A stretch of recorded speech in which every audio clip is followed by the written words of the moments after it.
ஞானத்தின் நீதிக்குரிய மதிப்புகள். அத்தியாயம் 2.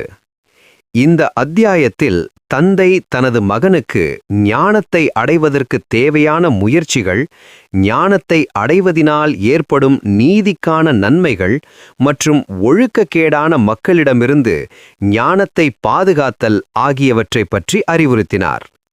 நீதிமொழிகள் 2:1. என் மகனே, நீ உன் செவியை ஞானத்திற்குச் சாய்த்து உன் இருதயத்தை புத்திக்கு அமைய பண்ணும் பொருட்டு. 2.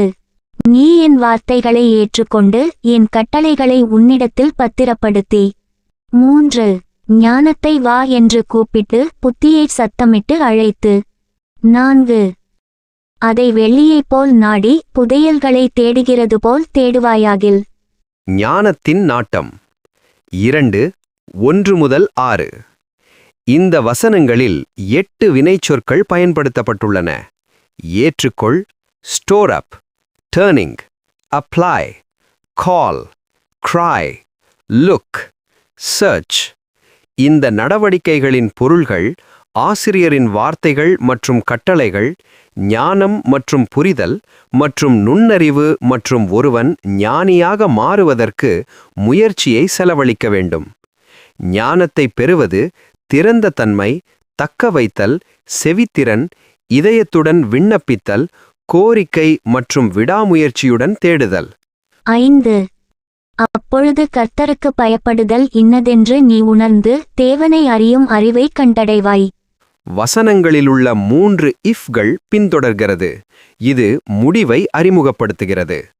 ஞானத்தை தேடுவதும் மதிப்பிடுவதும் ஒரு நபரின் கர்த்தருக்கு பயப்படுவதையும் அறிவதையும் புரிந்துகொள்ள வழிவகுக்கிறது. 6.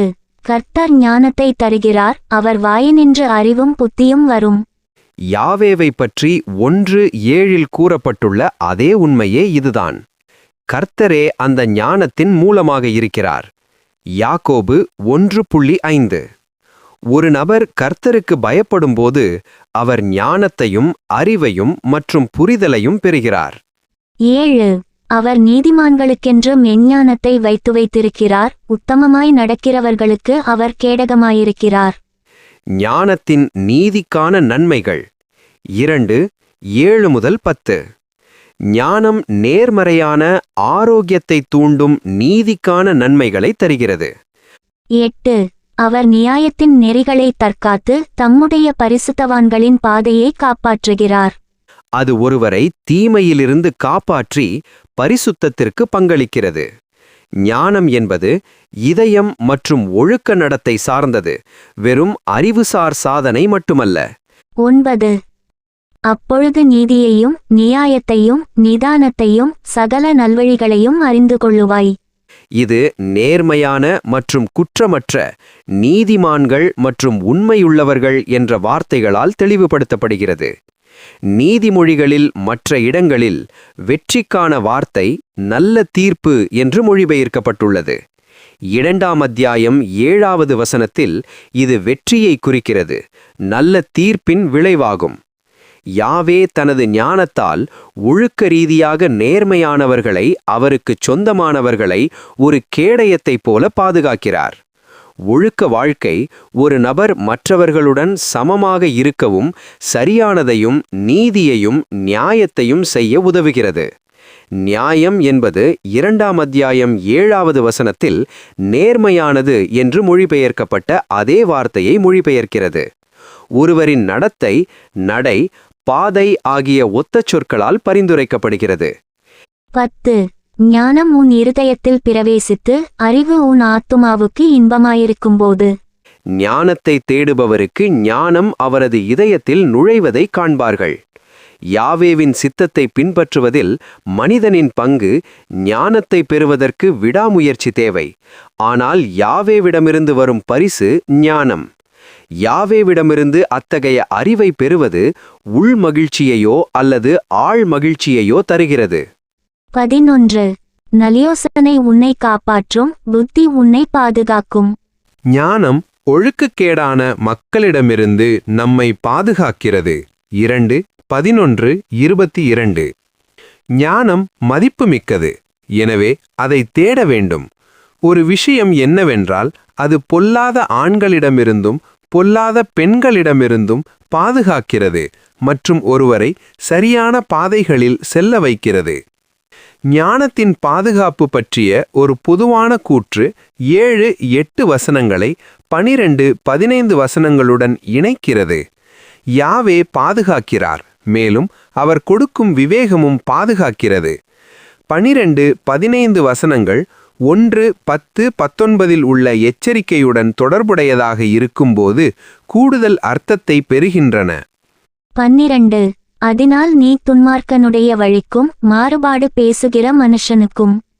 துன்மார்க்கரின் வழிகளும் வார்த்தைகளும் விபரீதமானவை. மாறுபாடு மற்றும் விபரீதம் ஆகியவை எபிரேய மொழியில் ஒரே வார்த்தையாகும். திரும்பு, விலகி என்ற வினைச்சொல்லிலிருந்து வருகிறது. 13 அந்தகார வழிகளில் நடக்க நீதிநெறிகளை விட்டு. நீதிநெறிகளை விட்டு திருப்பி விடுதல், இயல்பிலிருந்து விலகி செல்லும் ஒன்றை அவர்கள் பரிந்துரைக்கிறார்கள். இந்த எபிரேய வார்த்தை நீதிமொழிகளில் 8 முறை வருகிறது. வஞ்சகம், குழப்பம் மற்றும் எங்கோ ஒரு முறை மட்டுமே. 14 தீமை செய்ய மகிழ்ந்து துன்மார்க்கருடைய மாறுபாடுகளில் களிகூறுகிறவர்களுக்கும். அத்தகைய மக்கள் நேரான பாதைகளிலிருந்து இருண்ட வழிகளுக்கு திரும்புகிறார்கள். அவர்கள் தங்கள் வக்கிரத்தையும் அவர்களின் கோணலான வழிகளையும் கூட அனுபவிக்கிறார்கள். 15 மாறுபாடான பாதைகளிலும் கோணலான வழிகளிலும் நடக்கிறவர்களுக்கும் நீ தப்புவிக்கப்படுவாய். வளைந்த என்பது இக்கேஸ் என்று மொழிபெயர்க்கப்பட்டுள்ளது. இது 6:12 கரப்ட் என்று பயன்படுத்தப்படுகிறது. இது 28:6 வக்கிரம் என்றும் 22:5 துன்மார்க்கம் என்றும் மொழிபெயர்க்கப்பட்டுள்ளது. அவர்களின் செயல்கள் ஒழுக்கத்தின் சிதைவுகள். வழிகள் மற்றும் பாதைகள் இந்த பகுதியை 2ஆம் அதிகாரத்தின் பிற பகுதிகளுடன் தொடர்புபடுத்த உதவுகின்றன. 16 தன் இளவயதின் நாயகனை விட்டு தன் தேவனுடைய உடன்படிக்கையை மறந்து. 17 இச்சகமான வார்த்தைகளை பேசும் அந்நிய பெண்ணாகிய பரஸ்திரிக்கும் தப்புவிக்கப்படுவாய். ஞானம் ஒழுக்கக்கேடான பெண்களிடமிருந்தும் பாதுகாக்கிறது. விபச்சாரி, இஸ்ஸா ஜாரா மற்றும் வழிதவறிய மனைவி நோக்ரியா ஆகியவை ஒத்த சொற்கள். முதல் சொல் இஸ்ரவேலர் அல்லாத ஒரு பெண்ணை ரூத் போல அல்லது தனது ஒழுக்கக்கேட்டின் காரணமாக தனது சரியான உறவுகளின் வட்டத்திற்கு வெளியே இருந்த ஒரு பெண்ணை குறிக்கலாம். நீதிமொழிகளில் நோக்ரியா பயன்படுத்தப்பட்டுள்ளது. பொல்லாத ஆண்கள் விபரீதமான வார்த்தைகளை பயன்படுத்துகிறார்கள். விபச்சாரி கவர்ச்சியான வார்த்தைகளை பயன்படுத்துகிறாள். இளமையின் அவளுடைய துணை அவளுடைய கணவனை குறிக்கிறது. உன் இளமையின் மனைவி. அவள் அறியாத உடன்படிக்கை, அவளுடைய திருமண உறுதிமொழிகள்.